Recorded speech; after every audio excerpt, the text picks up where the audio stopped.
अगर आपको क्राइम और मिस्ट्री पसंद है तो चलिए आपको ले चलते हैं दिल्ली के बुरारी के उस घर में जिसकी कहानी ने पूरे देश की रातों की नींद उड़ा दी थी।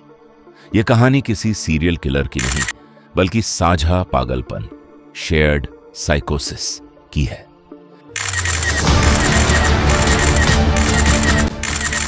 इसे इतिहास का सबसे खौफनाक और रहस्यमयी सुसाइड केस माना जाता है। बुराड़ी केस, 11 मौतें, 11 डायरियां और एक वट पूजा। 1 जुलाई 2018 की सुबह जब दिल्ली के बुराड़ी इलाके में एक घर का दरवाजा खोला तो अंदर का नजारा देखकर पुलिस वालों के भी हाथ पांव कांप गए थे। एक सीन, छत से लटकती लाशें। घर के हॉल में 11 लोग छत से लटके हुए थे। 10 लोग एक घेरे में लटके थे जैसे बरगद के पेड़ की जड़ें लटकती हैं, और परिवार की सबसे बुजुर्ग महिला का शव दूसरे कमरे में था। सबके चेहरे पर पट्टियां बंधी थीं और कान में रुई ठंसी थी। 2 डायरी का रहस्य, मौत का मैन्युअल। पुलिस को जांच में घर से 11 डायरियां मिली। ये डायरियां पिछले 11 सालों से लिखी जा रही थीं। डायरी में लिखा था कि परिवार को क्या खाना है, क्या पहनना है और कैसे रहना है। सबसे चौंकाने वाली बात यह थी कि डायरी में मौत के आखिरी पलों का जिक्र पहले ही किया जा चुका था।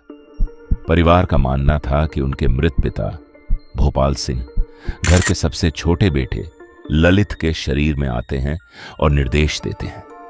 3 वट पूजा, मोक्ष का भ्रम। डायरी के निर्देशों के अनुसार परिवार एक अनुष्ठान कर रहा था जिसे वट पूजा कहा गया। उन्हें विश्वास था कि जैसे ही वे फांसी के फंदे पर लटकेंगे उनके मृत पिता प्रकट होंगे और सबको बचा लेंगे, जिससे उन्हें मोक्ष मिल जाएगा। 4 कोई बाहरी व्यक्ति नहीं।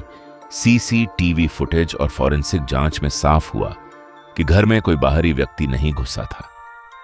परिवार ने खुद खुशी खुशी अपनी जान दी थी क्योंकि उन्हें लग रहा था कि वे मरेंगे नहीं बल्कि और शक्तिशाली हो जाएंगे। इस कहानी के कुछ अजीब संयोग, घर की दीवार में 11 पाइप बाहर की ओर निकले हुए थे जिसका आज तक सही कारण नहीं पता चला। जिस रात मौत हुई घर का कुत्ता छत पर बंधा था और लगातार रो रहा था। परिवार के सदस्य पढ़े लिखे और खुश मिजाज थे। किसी को भनक तक नहीं थी कि वे अंदर ही अंदर किसी अंधविश्वास की गिरफ्त में हैं।